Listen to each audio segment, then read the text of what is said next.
Sensory memory adalah penyimpanan super cepat. 4, 3, 2, 1, mulai. Oke, sekarang struktur memori. Kita akan membahas satu teori. Namanya model of memory. Istilah lainnya adalah memori 3 ruang yang nyiptain Atkinson sama Shiffrin. Kenapa 3 ruang? Bayangkan, karena dianalogikan ada 3 ruang. Yang pertama adalah ruangan sensory memory, yang kedua ruangan short term memory, dan yang ketiga ruangan long term memory. Sensory memory kita bahas ini dulu. Sensory memory adalah penyimpanan super cepat. Bayangkan teman-teman sekarang memandang sebuah lampu.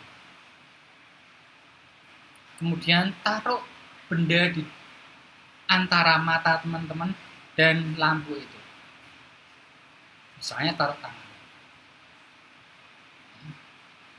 Kemudian teman-teman pejamkan mata. Ketika teman-teman memejamkan mata, masih ada bayangan tangan yang ada di pandangan teman-teman. Jadi mata tertutup, teman-teman akan melihat ada sebuah bayangan tangan. Bayangan tersebut lama-lama pudar dan hilang. Itu sensory memory. Ingatan dari sistem sensori. Ingatan yang tidak bertemu dengan proses atensi. Makanya hilangnya hanya hitungan 1-2 detik. Very fast, sangat cepat. Nah, sensory memory, suatu informasi masuk ke sensory memory, kemudian disimpan, ditransfer ke short term memory, itu membutuhkan proses attention, proses memperhatikan. Tanpa proses ini, hilang dalam waktu 1-2 detik tadi. Nah, short term memory dipahami sebagai penyimpanan memori yang memulai proses persepsi. Jadi ya teman-teman, di teori ini dijelaskan bahwa atensi terjadi di antara sensasi dan persepsi. Sensasi, informasi masuk, ada perhatian, masuk ke short term memory. Barulah proses persepsi akan dimulai.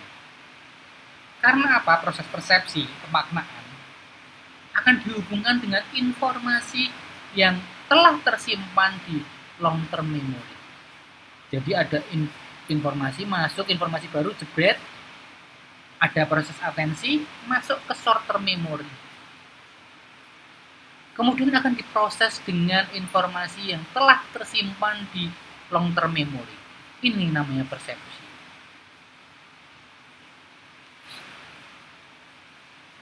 Jadi proses persepsi terjadi di short term memory menurut teori model memory. Short term memory juga diartikan sebagai penyimpanan jangka pendek dengan pemrosesan minimal yang segera dilupakan tanpa ada proses lebih lanjut. Itu artinya suatu informasi yang ada di short term memory akan tersimpan jika ada proses lebih lanjut. Tetapi teman-teman, pandangan terkini mengenai short term memory itu menjelaskan kalau short term memory merupakan ingatan terhadap stimulus yang ada di dalam pikiran. Jadi saat ini saya sedang berpikir tentang memori, saya sedang mengingat-ingat materi memori yang sudah pernah saya pelajari. Nah, materi memori itu tadi ada di short term memory saya. Karena sedang saya pikirkan saat ini. Ada banyak penelitian yang mencoba memeriksa short term memory ini punya kapasitas sama kemampuan sebesar apa sih. Pada proses STM itu ada istilah namanya chunking atau pengelompokan item. Nah, menurut teori dari Miller tahun 56, dengan proses chunking tadi, kapasitas short term memory ada 7 plus minus 2. Jadi antara 5 sampai 9 items. Chunking ini apa sih chunking? Misalnya nih, saya kasih teman-teman deretan angka 5, 7, 8, 9. 5, 7, 8, 9. Itu artinya ada 4 chunking. 5, 7, 8, 9. Ada 4 chunking. Kalau saya kasih 3, 4, 5, 6, 3, 4, 5, 6, 7, 8, 9.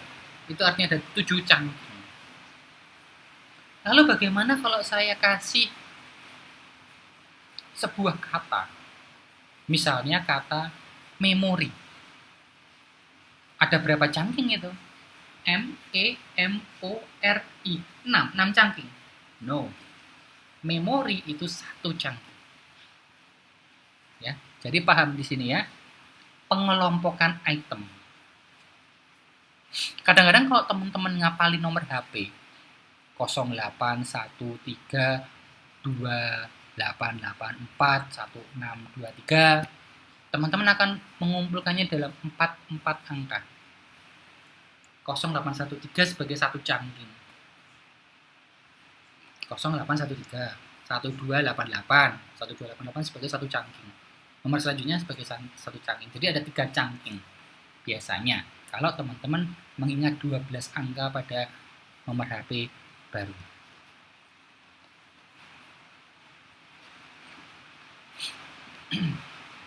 Kemudian penelitian-penelitian yang tentang short term memory mencoba untuk menghitung sebuah informasi di short term memory itu berapa lama bertahannya. Nah, ini sangat tergantung pada atensi. Suatu informasi akan terus tersimpan di short term memory kalau ada rehearsal. Maksudnya rehearsal itu kayak gimana? Rehearsal diartikan sebagai percobaan atau latihan mengingat. Tapi pada proses short term memory, rehearsal itu adalah mengingat, mempertahankan suatu informasi tetap ada di short term memory. Mempertahankan suatu informasi tetap ada di kondisi yang sedang kita pikirkan. Jadi ketika teman-teman dikasih nomor teleponnya Lisa Blackpink misalnya, dia menyebut 528777 misalnya, teman-teman nggak bawa kertas nih sama nggak bawa pulpen. Kemudian teman-teman akan sibuk mencari kertas sama pulpen sambil ngomong kecil-kecil 5268888 52688. Nah, itu proses rehearsal. Makanya ketika proses itu, ketika teman-teman mengucapkan sebuah nomor telepon secara berturut-turut itu tadi, kebanyakan ketika teman-teman selesai mencatat, tunggu beberapa waktu teman-teman sudah lupa. Karena apa? Karena begitu nomor tercatat, teman-teman tidak akan memprosesnya ke memori jangka panjang. Ya sudah, begitu tercatat, rampung, selesai urusan. Tidak ada proses elaboratif lagi. Ya, itu rehearsal. Nah, menurut penelitian Peterson tahun 59, kebetulan ada 2 peneliti, namanya sama, nama belakangnya Peterson and Peterson, menyebutkan kalau informasi dalam STM itu hilang dalam 18 detik. Nah, setelah informasi di dalam short term memory itu tadi akan tersimpan di long term memory. Long term memory itu apa?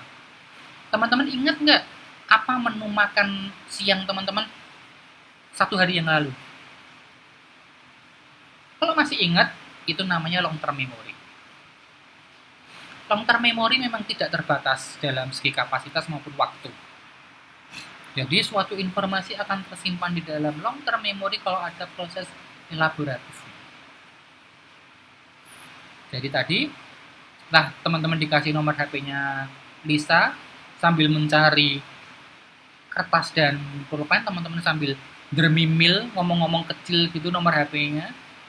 Begitu tercatat, oke, seret, kemudian teman-teman melakukan proses elaboratif.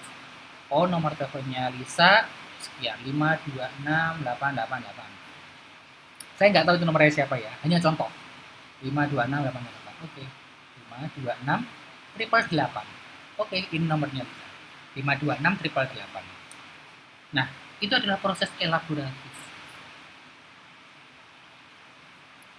Sehingga suatu informasi dapat tersimpan di dalam long term memory. Ada 3 jenis long term memory. Episodik, semantik, dan prosedural. Episodik ini melibatkan suatu kejadian pada suatu masa.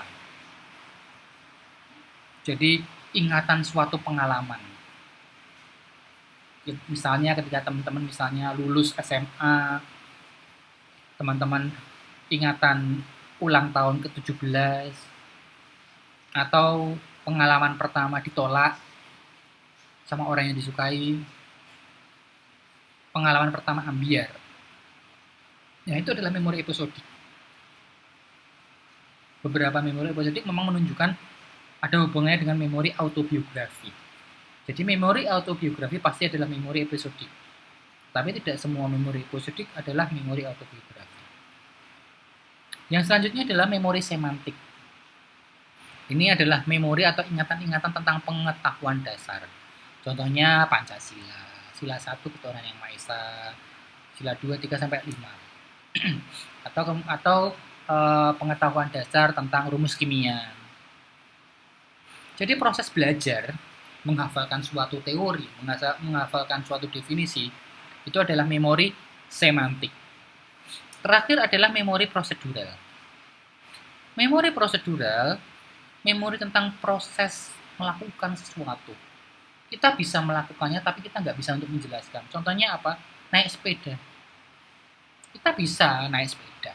Tapi kalau kita harus mengajarkan pada orang, sulit, proses teoritisnya sulit.